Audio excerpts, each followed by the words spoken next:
안녕하세요. 캐나다 아빠예요.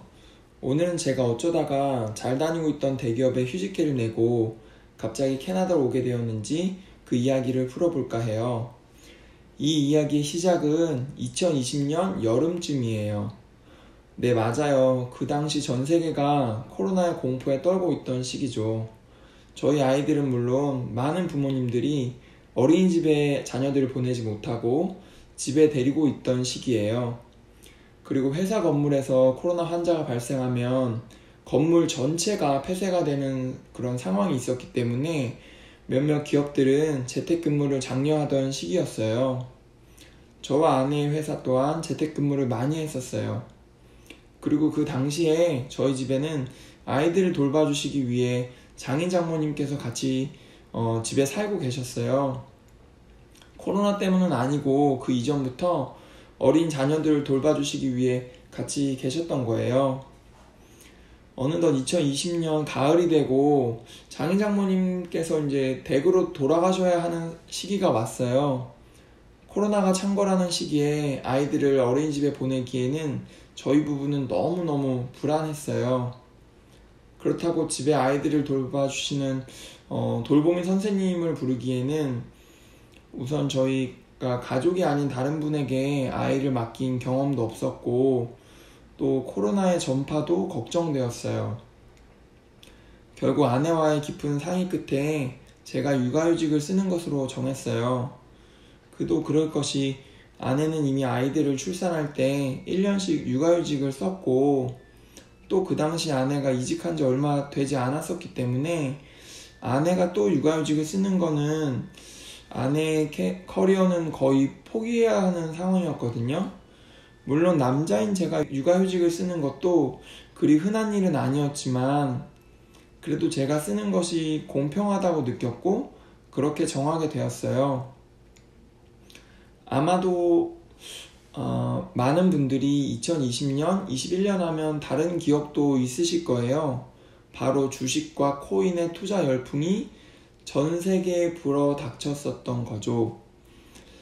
각국의 중앙은행들의 유례없는 유동성 공급으로 자산시장은 엄청난 가격 상승이 불어왔고 주변인들의 대박 소식에 너도 나도 주식시장에 뛰어들었어요. 그때 저도 주식의 주자도 모르는 주린이었지만 겁없이 주식시장에 뛰어들었고 하루하루 급등주를 쫓아 대박을 꿈꾸고 살았어요. 테슬라도 샀다가 바이오주도 샀다가 지금 돌아보면 그 당시에는 어떤 분석이나 시장에 대한 안목이 없어도 웬만하면 돈을 버는 시기였는데 저는 주식이 정말 쉽다고 생각했고 이런 걸 왜 이제 시작했는지 모르겠다면서 점점 투자금을 늘려갔어요.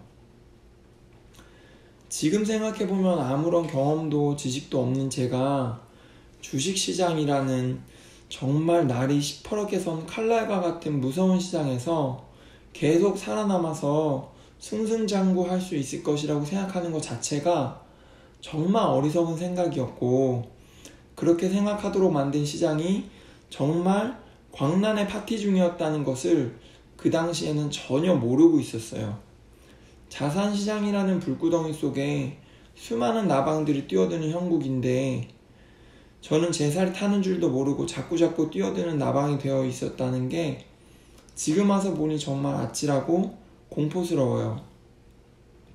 어쨌든 저의 육아휴직 생활은 해피 즐거움의 연속이었어요.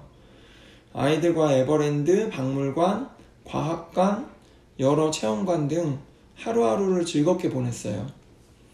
물론 그 행복의 한켠에는 투자 수익이 주는 기쁨도 있었지만 아이들과 그렇게 행복한 시절을 보내고 정말 많은 추억을 쌓은 기억은 저와 아이들에게 평생 남을 것 같아요. 아이들 입장에서는 세세한 기억은 안 날지 몰라도 아빠에 대한 기억이나 느낌, 친근함은 지금까지 이어져 오고 있어요. 그렇게 2021년 봄이 지나가면서 슬슬 회사에서 복귀 시점을 물어보기 시작했어요.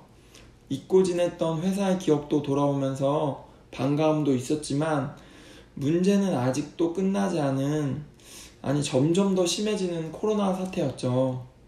원래 몇 개월이면 끝날 것 같았던 코로나가 지금 2022년 말까지도 이어지고 있으니 그 당시 어떻게 해야 할지 도무지 아이디어가 떠오르질 않았어요. 그러다가 결국 육아휴직 연장에 대해 고민하게 되었고, 그리고 이왕 연장하는 거 아내도 같이 육아휴직을 쓰고 해외로 가보는 건 어떨까 생각하게 되었어요. 제가 2년이나 육아휴직을 아무런 목적 없이 쓰는 것보다는 해외 생활도 해보고 아이들 영어도 배워오면 좋겠다고 생각했어요. 사실 저희 부부가 해외 생활에 대한 동경을 신혼 때부터 가지고 있었거든요. 그리고 제 마음속에는 생활비는 주식 투자로 벌면 되지 라는, 지금 생각하면 어처구니가 없는 생각을 하고 있었어요. 작년, 그러니까 2021년 여름부터 본격적으로 타깃 지역을 선정하는데, 사실 세상이 이렇게 넓은데 갈만한 곳은 생각보다 적었어요. 그 당시 저희가 이민을 가려고 하는 상황도 아니었고 육아휴직 끝나면 돌아올 것이라고 생각하고 있었기 때문에 비영어권 국가로는 가기가 힘들었어요. 아이들을 데리고 가는데 저희마저도 언어가 안 되면 곤란할 거 아니에요. 그리고 동남아 국가들은 한창 코로나가 창궐하고 있던 시절이라 도무지 용기가 나지 않았어요. 결국 후보는 미국, 캐나다, 영국, 호주 정도였고, 그중 비자도 잘 나오고 물가도 상대적으로 저렴한 캐나다와 호주, 그리고 알아보니 호주보다는 캐나다가 인종차별이 심하지 않다고 들어서 캐나다로 최종 결정을 하게 되었어요. 우리는 그 당시에는 약간 2년 정도 놀러가는 기분이었기 때문에 날씨가 너무 추운 동부, 중부 지역보다는 비가 오더라도 따뜻한 밴쿠버로 정했고, 마침 오랜 친구 부부가 밴쿠버에 살아서 여러 가지 물어보면서 준비를 시작했어요. 그렇게 가을이 지나고 겨울이 지나고 캐나다로 출발하는 날짜는 점점 다가오는데 주식시장이 정말 말도 안 되게 안 좋은 거예요. 제 계좌가 한때는 그래도 억 단위로 실현 수익이 있었는데, 그래서 그 실현 수익을 쓰면서 2년간 잘 살고 오면 되겠다고 생각했었는데, 분할 매수를 몇 달에 걸쳐서 해도 계속 떨어지는 거예요.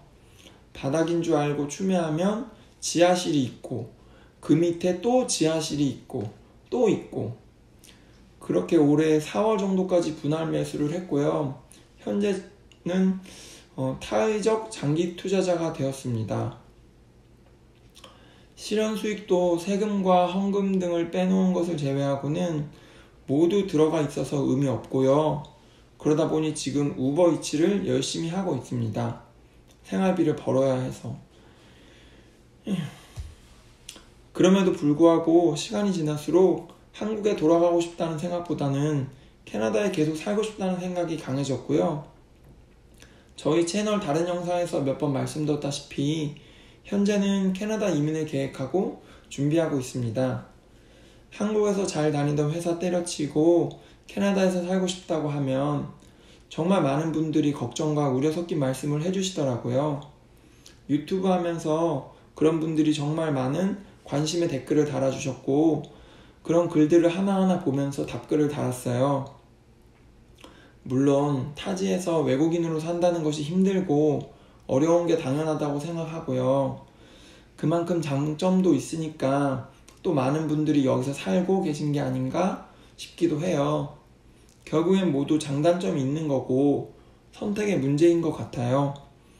어떤 선택을 하더라도 후회도 있고 보람도 있겠죠. 조만간 주식 투자에 대해서도 좀 자세히 영상을 만들려고 해요. 제가 주식 투자한 과정이 정말 버라이어티하거든요. 그만큼 좋지 않은 상황이지만 아무튼 그 영상도 기대 부탁드립니다. 그리고 오늘도 영상 시청해주셔서 감사합니다.